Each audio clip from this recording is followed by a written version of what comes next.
Oja Nzonrite McDonfa is a Nigerian professional boxer who hails from Bayelsa, Nigeria, and moved down to Australia. He came from the most notorious part of Lagos, Nigeria called Ajegunle, and all the lessons he learned on the streets at Ajegunle made him become who he is today. He is a professional boxer, well known all around the world, and presently he has a lot to tell us about his experience in life and his experience about nature. You don't go and do things that you will not do to yourself to somebody else, no matter what.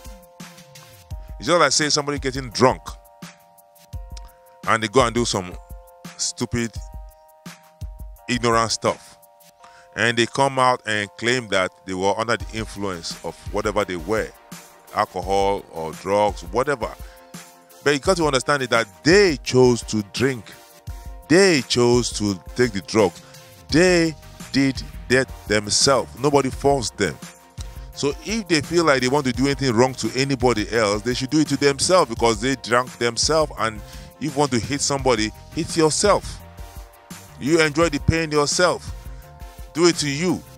But you don't get drunk, then you go out and hit somebody else who was not party to you getting drunk.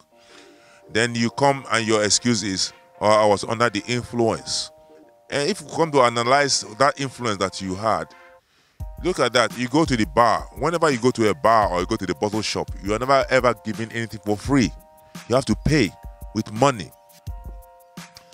Let's put that on hold. Let's look at that money. How do you come by that money? All right. How do you come by the money is that you have to go and work. And whenever you go to work, you are using your lifetime in doing that job.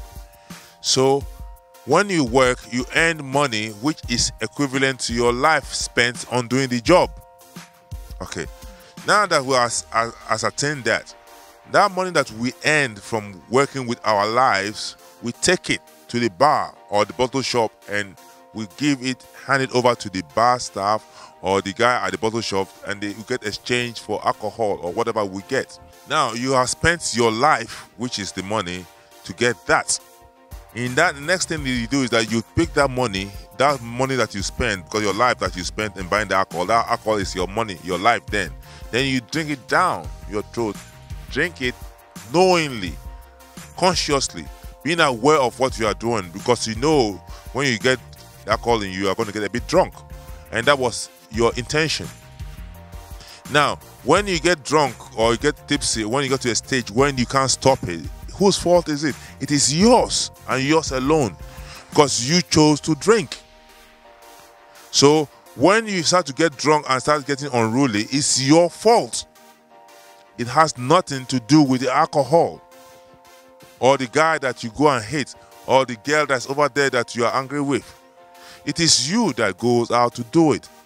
So when you realize that it is you that is doing that, and you spend your life force, which is your money, in buying alcohol for you to drink and get drunk, then you then go out and act up and not take responsibility for yourself, for the actions that you have done, then you have no value of self. Your worth becomes nothingness. Because you don't value yourself, then you don't need to be valued by anybody, because you have no value for self. But now, look at it this way. If you value yourself and respect yourself and give yourself the truth, and you know that it is you that's buying the alcohol with the life that you spent in working, then you will drink your minimum ability to control. So that when you got to that stage and you know that you have gotten to that stage, you will stop. Because it is you that is spending your life in getting that drunk. So, in essence, it is you that is responsible for everything that you do. Because if you don't hold yourself in the highest esteem, you are going to be looked down upon by others. But if you hold yourself in the highest esteem, nobody's going to look down at you, because you are not down anymore, because you've risen yourself from nothingness to something. It's not about money. It's not about wealth. It's not about what you've got or what you have not got. It's about you taking interest in you and respecting you for who you are. Believing you, knowing that it is you that does all those things that you do. So take responsibility for your life, then your life will take responsibility for you and your life will get better. You don't have to take your responsibility, you don't have to blame anybody. You have to take it like you did it, and you have to take responsibility for it and respect yourself. Then you'll be able to respect the next person. So this is a brief of how I see my life, how I see life, and I see that every single life is worth a million worlds.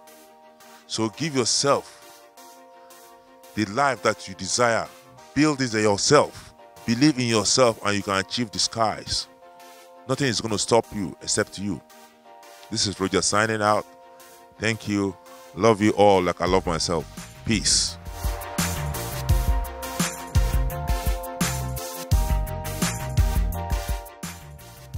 Daniel Nazima, the young, intelligent man from Zambia, who came as an international student to Australia and became a role model, a potential, and a mentor to a lot of Africans. He deals with education and he arranges a lot of seminars involving international students. He's a really think tank and is a really big shaker and mover here in Australia. Let's listen to what he has to say.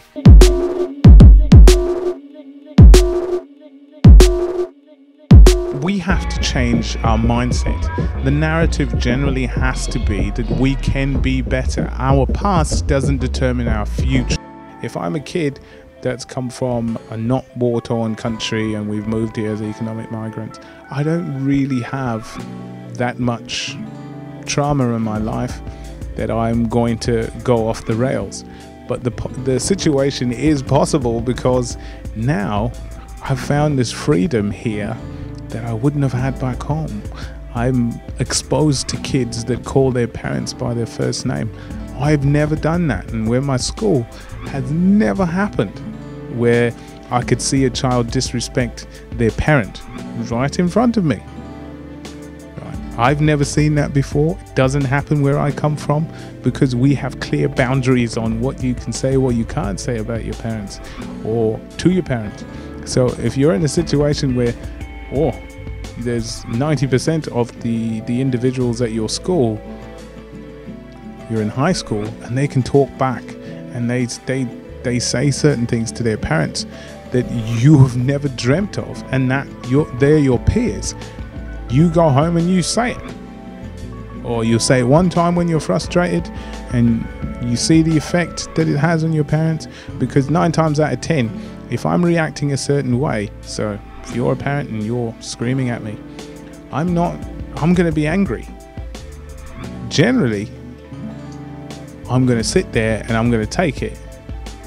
But if I've got the opportunity to talk back and to make you as uncomfortable as I am about this conversation, and I can do that and you won't do anything about it, for a kid, they'll try it. And if they can get away with it, that now becomes the pattern, because they want you to feel as uncomfortable as they feel. So the way I do it, I've got kids, but the way I do it is more of I can't discipline them the way my parents used to discipline me, but I do it from a consequential perspective. Whatever you do, you're going to have to feel the consequences of your actions, and that's pretty much it. So at the end of the day, you ask me for something, I'll give it to you. But if you break it, it's broken. I'm not going to be upset. It just means that you've got nothing to play with from now on. If you drop your food and I tell you not to move the food and you do move the food, if it's dropped, it's dropped. I'm not gonna be upset with you.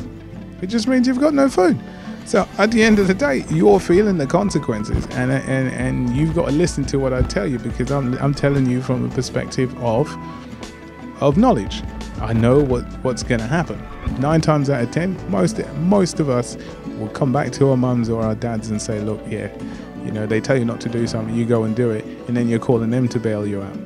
We're looking at the struggles of the migrants from African backgrounds arriving into Western Australia, their ability to identify their culture and mixing it up to understanding the difference between the culture in which they meet themselves and the culture they were born into.